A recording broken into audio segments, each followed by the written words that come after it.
If you are not on this side of social media, then where have you been?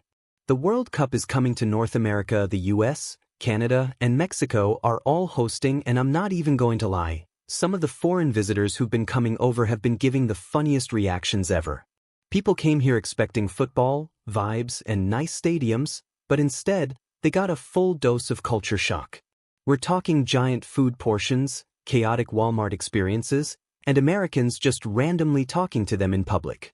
A preview has already been happening, and social media has been eating these reactions up.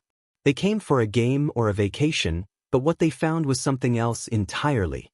From the overwhelming size of a gas station to acts of kindness that brought them to tears, these moments made Americans stop and see their own country through a stranger's eyes. So today, we are going to talk about the hilarious reactions foreigners have been having while visiting America because, trust me, the internet has been having a field day with this. If you're new to the space, kindly subscribe to the channel, like the video, and let us get right into it.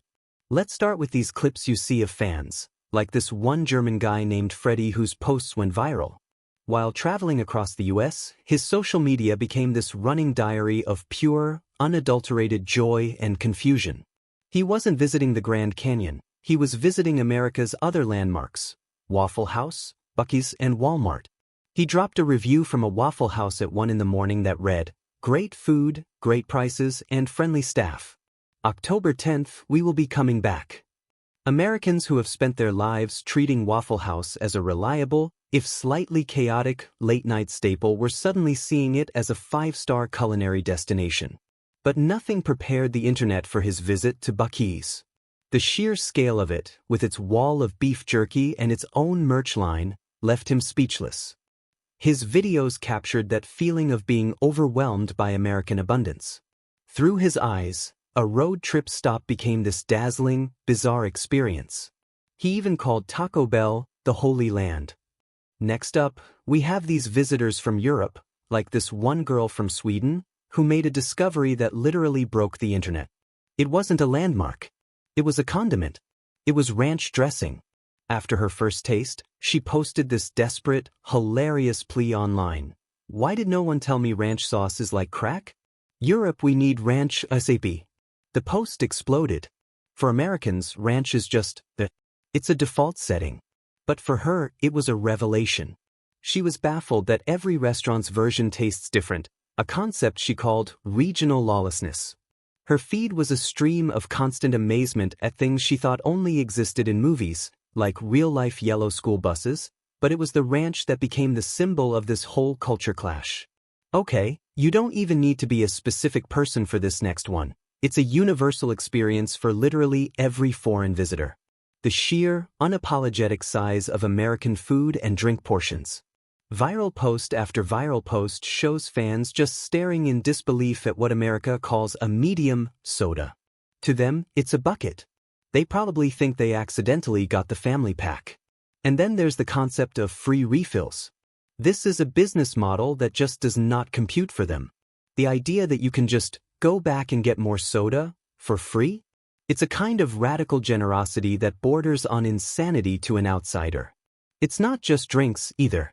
It's the all-you-can-eat chips and salsa, the Bottomless fries. Their first meal in the US is an encounter with America's more is more philosophy, and their shocked faces are a whole viral genre now. Imagine walking into a single store where you can buy groceries, a new set of tires, a flat-screen TV, a fishing license, and a new pair of jeans. For Americans, that's just a normal Tuesday trip to Walmart or Target. For international visitors, it's an experience of overwhelming scale. Numerous fans have gone viral just filming their first walkthrough. You see them, totally confused in the snack aisle, like, why are there 95 types of Oreos? America said options, baby. It's not that other countries don't have big stores, but the American one-stop shop, the size of a city block that has every possible human need, is a source of both awe and deep confusion. When you see fans like the Scottish Tartan Army descend on a city for a tournament, you get a preview of the energy that's coming. What locals get is a full-blown cultural phenomenon. It's not just a group of fans, it's a friendly, kilt-wearing, bagpipe-playing army of joy that takes over streets and pubs. Viral clips show them marching, teaching locals their songs, and bringing this infectious energy that captivates everyone. This isn't the aggressive hooliganism some people associate with soccer fans. This is a massive, mobile celebration. It's a different kind of fan culture, one based on collective, overwhelming positivity, and it gives America a taste of what's to come. But maybe the most powerful moments are the ones you don't expect. There was this one clip of a German fan that went viral, and it really got people. He was talking to a reporter, and he started to get emotional. He said that news reports in Europe had painted a picture of America as a dangerous place. But what he found was the opposite.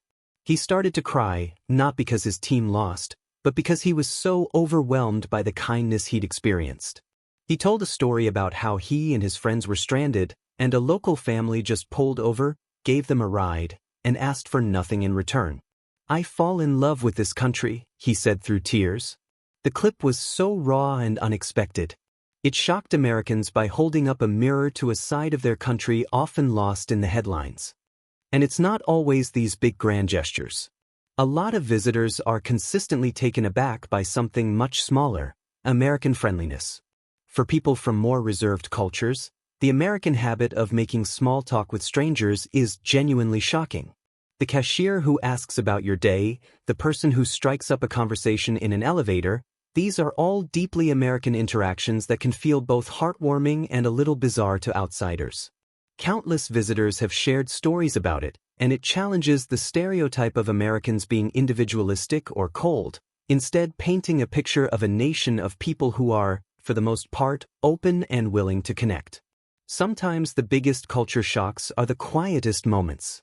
There was this one viral story from a visitor from South Africa that really made people stop and think.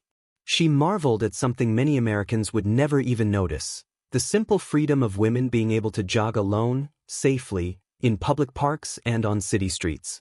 For her, coming from a place where that act is fraught with risk, seeing it happen so casually here was a stunning and visible sign of an open society. Her observation went viral because it highlighted a freedom that Americans often take for granted. Seeing it through her eyes was a powerful reminder that liberty and security can look like different things to different people. Okay, two other quintessentially American things that consistently blow visitors' minds: the self-serve ice machine and the drive-thru. Think about it.